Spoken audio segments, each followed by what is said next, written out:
Hello, this is Coach Wilson, and this is Unit 1, Day 10. Today we're going to be finishing up our unit for early American history and moving closer and closer to the Revolutionary War, the French and Indian War, and all of those wonderful things that we get to learn about in Unit 2. Now, today's journal is your last. Make sure that you're keeping up with all of your journals, all of your vocab words, and that you're keeping up with your notes. You will be turning all of this information in along with your study guide that we'll be completing tomorrow, and you'll be turning all of that in on the test day. So make sure you get all this stuff taken care of, keeping up with everything, and if you have any problems, please let me know.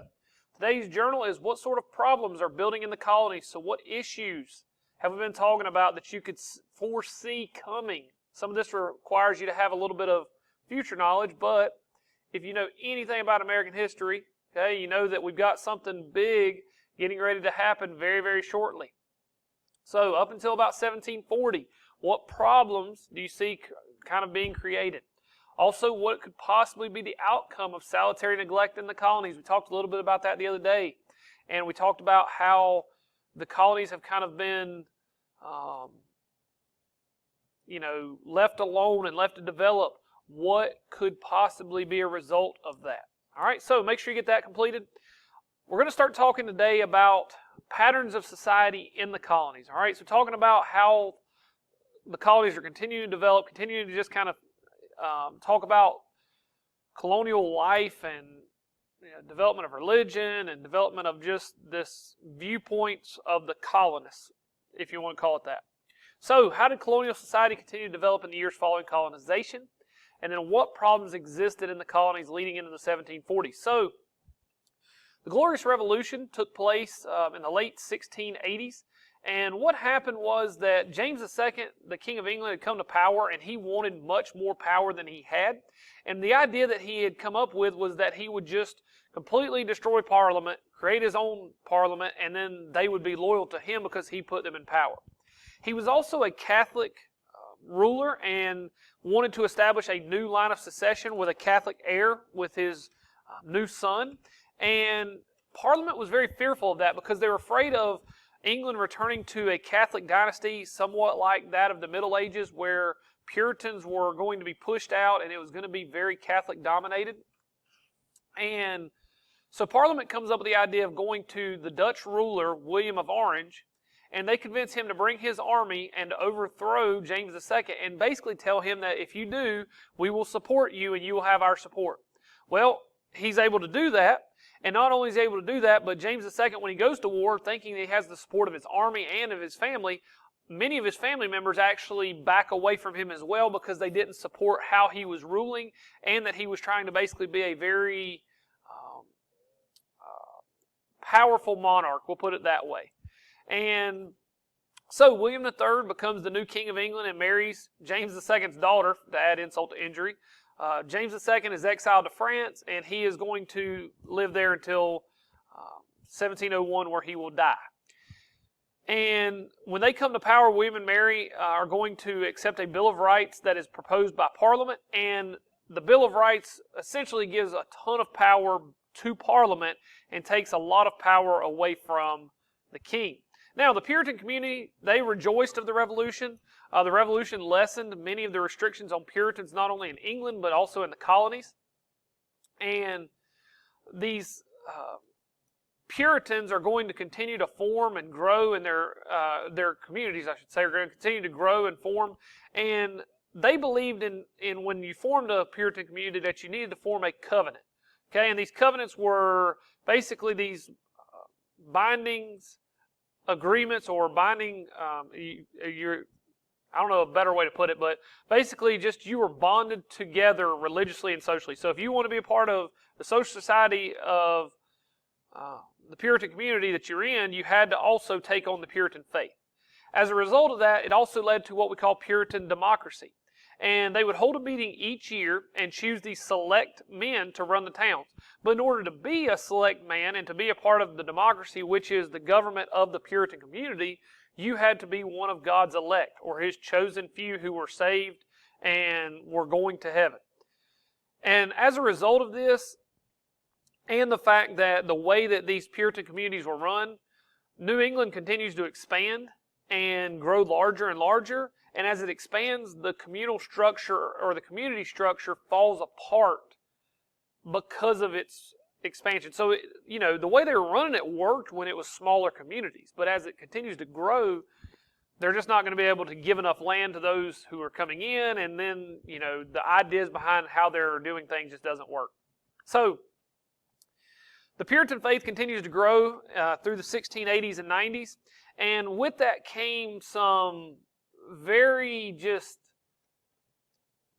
rough situations, specifically the Salem witch trials.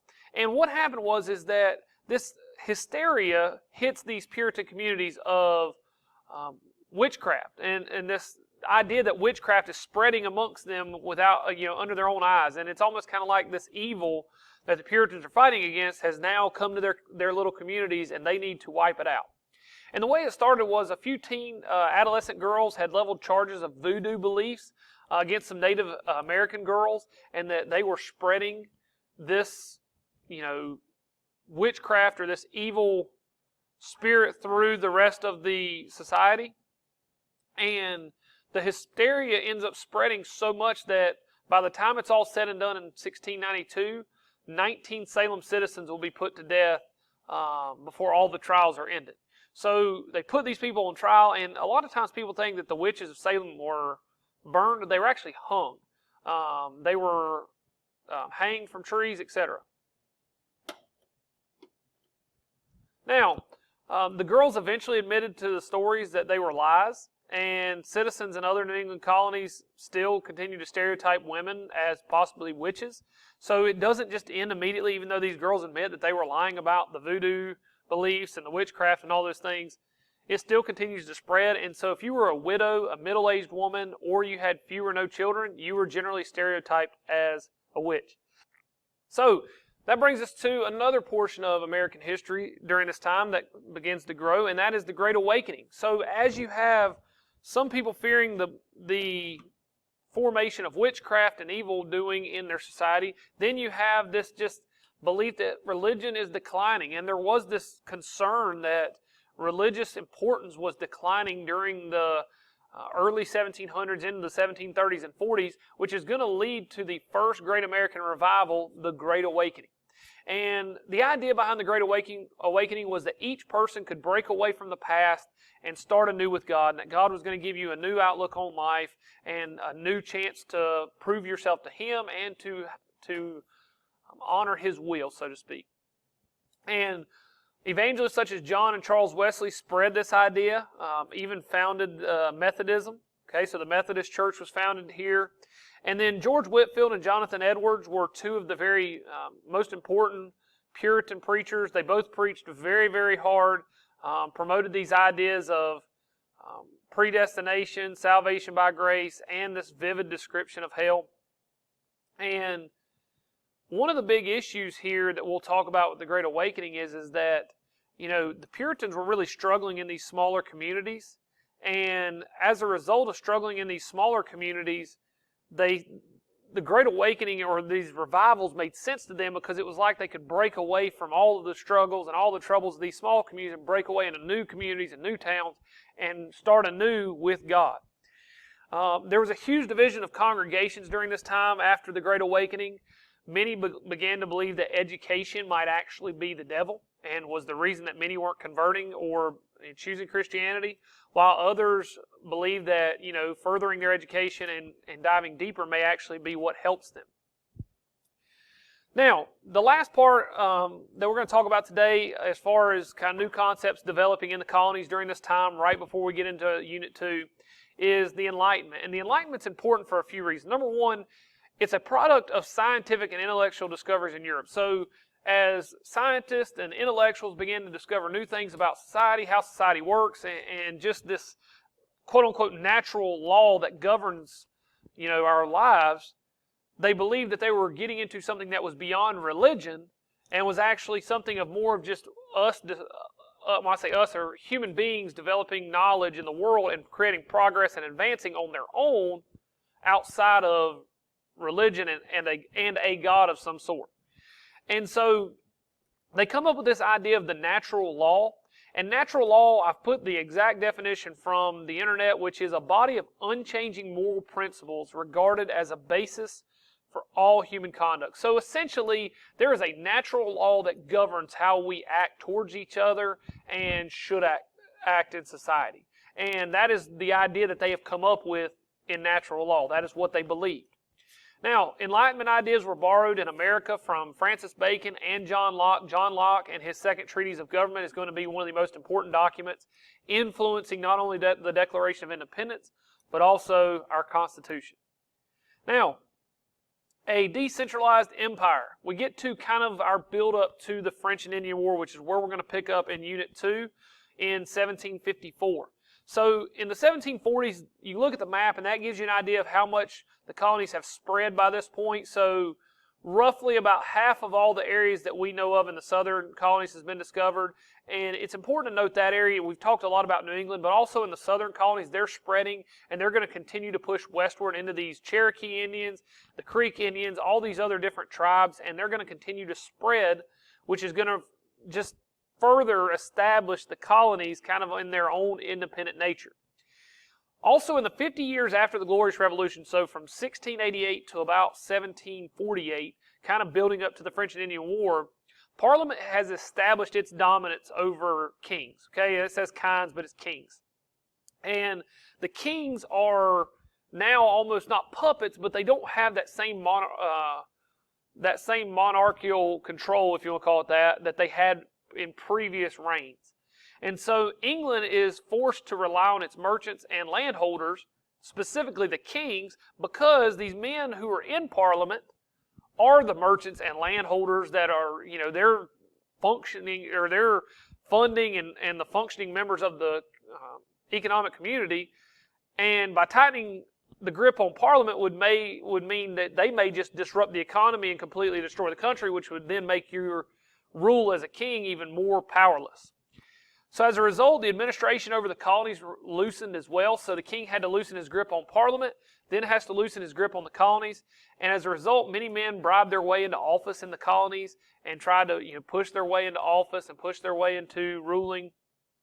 And these assemblies saw themselves as little parliaments. So the people who'd pushed their ways into these assemblies, now these men saw themselves as they were like Parliament, that they should be able to rule their colony or their specific area like Parliament rules England. So you're seeing the influence of the Glorious Revolution on the colonies. And as a result, there's no real cooperation between the colonies. North Carolina's not working with Virginia. Virginia's not working with Maryland. Maryland's not working with South Carolina, and so on. They're learning to operate a little bit, with like roads and trade and some things like that, but really they're not doing anything together like one unit, like a country, quote unquote. So the other part of that is that most colonies are also still loyal to England. Now, 30 years later, we're going to have a revolution on our hands, but at this time in the 1730s, 40s, England still got control of the colonies. They're still loyal to Parliament. They're still loyal to the government. But all of that is getting ready to change quite rapidly.